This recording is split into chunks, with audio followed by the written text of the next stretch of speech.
आप जाइए, आपके प्लेस में जाइए, मैं दे रहा हूँ, जाइए।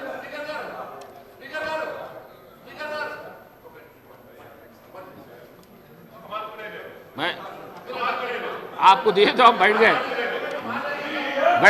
आप बात करो, अकबर साहब आप बात करो। महेश्वर रेड्डी गारू 1 मिनट वार माट दे दो सर, दे दे। अच्छा మాట్లాడు।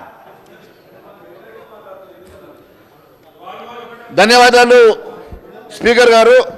ఇప్పుడే సుప్రీంకోర్టు ఇచ్చినటువంటి తీర్పు ఎస్సీ ఎస్టీ వర్గీకరణకు అవసరమైనటువంటి సుప్రీంకోర్టు చరిత్రాత్మకమైనటువంటి తీర్పు వెలువరించింది.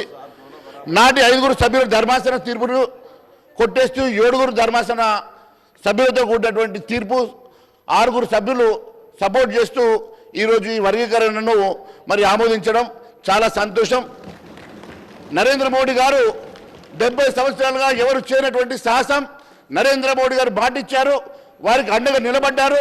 హైదరాబాద్ పర్యటనలో కూడా వారు వీరికి అండగా నిలబడుతున్నట్టుగా స్పష్టంగా వారు అక్కడ హామీ చేయడం జరిగింది. అధ్యక్ష, 30 ఏళ్ళ రాజకీయ చరిత్రలో ఇరుక్కుపోయినటువంటి ఎస్సీ వర్గీకరణ అంశం న్యాయమైనటువంటి పోరాటమని గుర్తించి ప్రధాని నరేంద్ర మోడీ గారు ఉద్యమానికి మద్దతు ఇచ్చారు. అధ్యక్ష, హైదరాబాద్ పర్యటనలో భాగంగా ఇందుకోసం పోరాడుతున్న నాయకులకు అండగా ఉంటామని హామీ ఇచ్చారు. అధ్యక్ష, ఇందుకు కేంద్ర ప్రభుత్వ పరంగా చేయాల్సిన ప్రయత్నాలు చేస్తున్నారు. అధ్యక్ష, అదే సమయంలో దేశ అత్యున్నత న్యాయస్థానం కూడా ఎస్సీ ఎస్టీ ఉప కుల వర్గీకరణకు అనుకూలంగా చెప్పినటువంటి తీర్పు చాలా సంతోషంగా ఉంది. అధ్యక్ష, దానికి సంపూర్ణమైనటువంటి మద్దతు భారతీయ జనతా పార్టీ తెలుపుతుంది. అధ్యక్ష, ఖచ్చితంగా ముఖ్యమంత్రి గారు కూడా ఈ వర్గీకరణను ఆమోదిస్తామని చెప్పినందుకు ధన్యవాదాలు.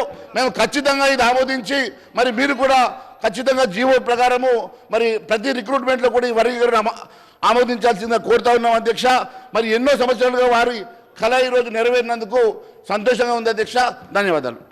అక్బర్ సార్.